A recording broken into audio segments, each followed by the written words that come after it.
Hello everyone, welcome to my channel Vini's food station. तो दिवाली अब आ चुकी है बस कुछ ही दिनों में। तो दिवाली के आते ही हम सभी लोग घरों में बहुत सारी मिठाइयाँ बनाते हैं, पर कुछ मिठाइयाँ ऐसी होती है जिसे हम खा तो लेते हैं पर बाद में बड़ा पछतावा होता है कि हमने कितनी सारी कैलोरी इनटेक कर लिए हैं। तो आज मैं एक ऐसी मिठाई की रेसिपी लेकर आई हूँ जो है एकदम हेल्दी और बनाने में है एकदम क्विक, और इसमें है बहुत सारे ड्राई फ्रूट्स और खजूर। साथ ही ये शुगर फ्री भी है, तो इसे खाने के बाद आपको थोड़ा सा पछतावा कम होगा। और ये देखिए, बनने के बाद ये बर्फ़ी कुछ इस तरह की लगेगी। तो चलिए हम देखते हैं फिर आज की ये रेसिपी हेल्दी शुगर फ्री खजूर की बर्फ़ी हमने कैसे बनाई है। तो इसके लिए हमें जो इंग्रेडिएंट्स चाहिए वो इस तरह से हैं। तो यहाँ पर हमें चाहिए सीडलेस खजूर। अगर आपके पास सीड वाले या बीज वाले खजूर हैं तो उनके आप बीज अलग कर लीजिए। यहाँ पर मैंने सीडलेस खजूर लिए हैं। नेक्स्ट हमें चाहिए थोड़े से पॉपी सीड्स या खसखस। साथ ही हमने यहाँ पर लिए हैं बादाम, थोड़े से काजू और थोड़े से पिस्ता। ड्राई फ्रूट्स और नट्स आप अपनी चॉइस के इसमें डाल सकते हैं। और साथ ही हमें लगेगा घी। तो घी भी इसमें ज़्यादा नहीं लगता, बस 2 या 3 चम्मच में बर्फ़ी बनकर तैयार होती है। तो अब डेट्स को हमने इस तरह से बारीक चॉप कर लिया है। अगर आप चाहें तो इसे मिक्सर में भी ग्राइंड कर सकते हैं, पर उससे मिक्सर जलने का खतरा होता है, तो इसलिए मैंने इसे चॉप करके ही यूज़ किया है। तो सबसे पहले हम क्या करेंगे, एक कढ़ाई में 2 बड़े चम्मच जितना खसखस डाल देंगे और इसे हमें लगभग 2 मिनट तक इस तरह से भून लेना है, ड्राई रोस्ट कर लेना है, ताकि इसका कच्चापन निकल जाए और ये थोड़े से क्रिस्पी हो जाए। बस 2 मिनट ही इसे लगेंगे भूनने में। फ्लेम को हमें स्लो पर रखना है। ये देखिए, अभी हल्के से ब्राउन हो चुके हैं, तो इसे हम निकाल लेते हैं। अब इसी कढ़ाई में हम डाल देंगे घी यहाँ पर मैं पहले 1.5 टेबल स्पून ले रही हूँ। तो अब इस घी में हम डाल देंगे नट्स। इसमें हमने लिया है बादाम, काजू और पिस्ता। आप चाहें तो अखरोट भी ले सकते हैं या फिर चिरौंजी जो होती है उसे भी आप डाल सकते हैं। अब इन्हें भूनना क्यों ज़रूरी है, यहाँ पर मैं आपको बताना चाहूँगी फ्रेंड्स। भूनने से क्या होता है, एक तो ये ड्राई फ्रूट्स जो होते हैं अपना जो अरोमा होता है उसे रिलीज़ करते हैं, जिससे इनका फ्लेवर और भी ज़्यादा बढ़ जाता है। सेकंड, इनका जो मॉइस्चर होता है वो निकल जाता है भुनने से। और क्योंकि हमारी ये बर्फ़ी काफ़ी लॉन्ग लास्टिंग होती है, तो उसमें ये भुने हुए ड्राई फ्रूट्स डालने से उसकी शेल्फ़ लाइफ भी बढ़ जाती है। तो इन्हें अब हम निकाल लेंगे। 3 से 4 मिनट लगे इन्हें भुनने में, तो अब हम इन्हें निकाल लेते हैं। अब इसी सेम कढ़ाई में हमें बचा हुआ घी डाल देना है। 1.5 चम्मच हमने पहले यूज़ किया था और 2 चम्मच हम अभी डाल रहे हैं। अब जो हमने खजूर को चॉप किया था उसे भी हम इस कढ़ाई में डाल देंगे। तो खजूर डालने के बाद आपको फ्लेम को मीडियम पर रख लेना है। तो अब जैसे जैसे ये पकते जाएंगे आप देखेंगे कि आपस में चिपकने लगे हैं।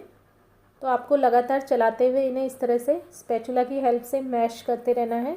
हमें इन्हें अच्छे से पकाना है तब तक जब तक कि ये आपस में एक इकट्ठा ना हो जाए और साथ ही एक सॉफ्ट डो टाइप बन जाए, क्योंकि हमें इसका रोल बनाना है बर्फ़ी कट करने के लिए।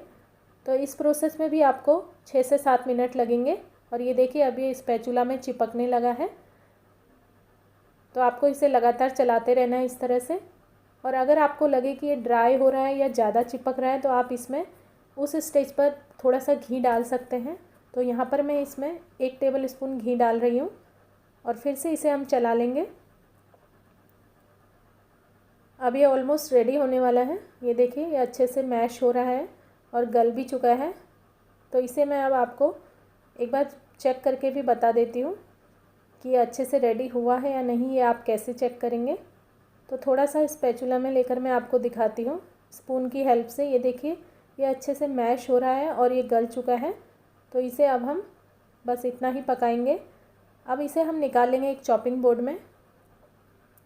आप किसी भी प्लेट में निकाल सकते हैं या फिर प्लेटफॉर्म में भी इसे आप निकाल के ठंडा कर सकते हैं थोड़ा सा। अब नेक्स्ट हम इसमें डालेंगे पॉपी सीड्स या खसखस, जो हमने पहले से ही रोस्ट करके रखे हैं। लगभग 1 टेबल स्पून खसखस मैंने यहाँ पर डाल दिया है इसमें। इसके बाद हम इसमें डाल देंगे सारे हमारे भुने हुए नट्स। अब हमें इसे थोड़ा सा ठंडा होने देना है। अभी ये बहुत गर्म है, तो अभी इसे मिक्स करना पॉसिबल नहीं है, तो इसे आप 5 से 6 मिनट के लिए ठंडा कर लीजिए।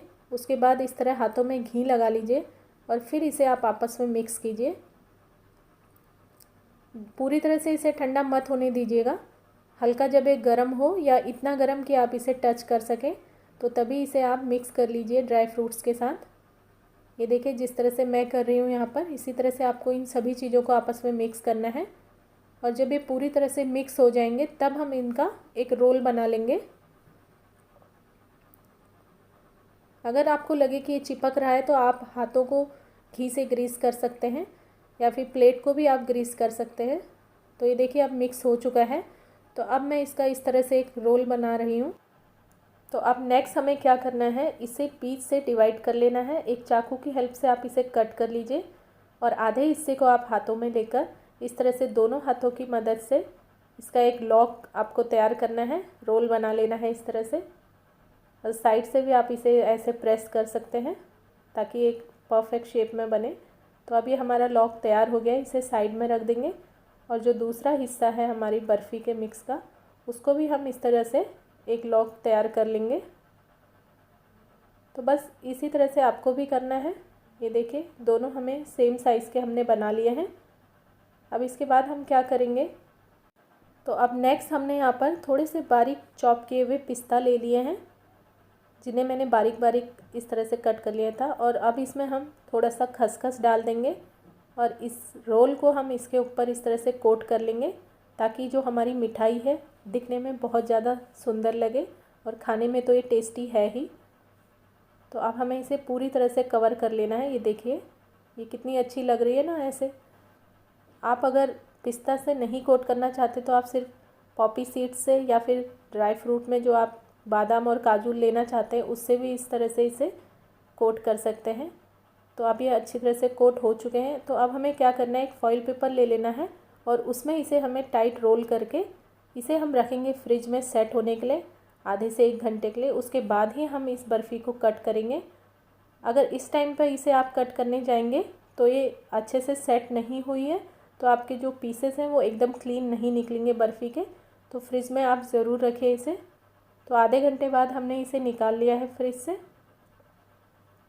अब हम इसे ओपन कर लेंगे और ये देखिए कितनी हार्ड हो चुकी है, अच्छे से सेट हो गई है। तो अब जब हम इसे काटेंगे तो एकदम क्लीन पीसेस निकलेंगे। तो अब सबसे पहले मैं साइड से थोड़ा सा निकाल रही हूँ। अब एक नाइफ़ की हेल्प से हम इसे अपने पसंद के साइज़ में कट कर लेंगे। ये देखिए कितना ये सॉलिड हो चुका है फ्रिज में रखने से। नाइफ़ अगर हो सके तो आप शार्प लीजिए, तभी आपके पीसेस अच्छे कटेंगे। ये देखिए यहाँ पर ये नाइफ़ से प्रॉपर नहीं कट रही थी हमारी बर्फ़ी, तो मैंने यहाँ पर केक कटिंग नाइफ़ का यूज़ किया है जो कि एकदम शार्प है। अब देखिए हमारी बर्फ़ी एकदम गोल निकली है ना। तो इसी तरह से आपको भी कोई शार्प नाइफ़ लेना है जो भी आपके घर में तेज़ धार वाला हो। ये देखिए कितना डिफरेंस आ रहा है, इससे बर्फ़ी का शेप एकदम राउंड निकला है। तो अब इसी तरह से हम सारे बर्फ़ी के पीसेस को कट कर लेंगे। और ये देखिए एक रोल से ही कितनी सारी हमारी हेल्दी शुगर फ्री बर्फ़ी बनकर तैयार है। तो अब हम दूसरे रोल को भी कट कर लेंगे। बर्फ़ी की थिकनेस आप अपनी चॉइस के अकॉर्डिंग कट कर सकते हैं। अगर आप पतले स्लाइस करना चाहते हैं तो इससे पतले भी आप काट सकते हैं। तो है ना एकदम सिंपल और क्विक रेसिपी, और हेल्दी तो ये है ही। तो अब मैं इसे एक प्लेट में अरेंज कर लेती हूँ। कितनी सुंदर लग रही है ना ये बर्फ़ी। बनाने में भी एकदम आसान है, कुछ ज़्यादा इसमें झंझट नहीं है और खाने में तो बहुत ज़्यादा टेस्टी है, साथ ही हेल्दी भी। ये एक ऐसी मिठाई है जिसे आप बनाकर अपने बच्चों को भी खिला सकते हैं। अगर वो डेट्स खाना नहीं पसंद करते तो इस तरह से आप उन्हें बर्फ़ी बनाकर खिलाइए, उन्हें ज़रूर पसंद आएगी। इस बर्फ़ी को आप 1 महीने तक फ्रिज में स्टोर करके रख सकते हैं, ये बिल्कुल ख़राब नहीं होती। तो चलिए अब मैं इसे आपको तोड़ के भी दिखा देती हूँ कि ये कैसी बनी है। ये देखिए अंदर से ये कुछ इस तरह से लगेगी, नट्स से भरपूर। आप इसे डेट्स बर्फ़ी या फिर ड्राई फ्रूट बर्फ़ी कुछ भी बोल सकते हैं। तो अगर आपको ये रेसिपी पसंद आई हो तो वीडियो को लाइक ज़रूर कर दीजिएगा। जल्द ही मिलूँगी किसी नई रेसिपी के साथ, तब तक के लिए bye, take care and enjoy.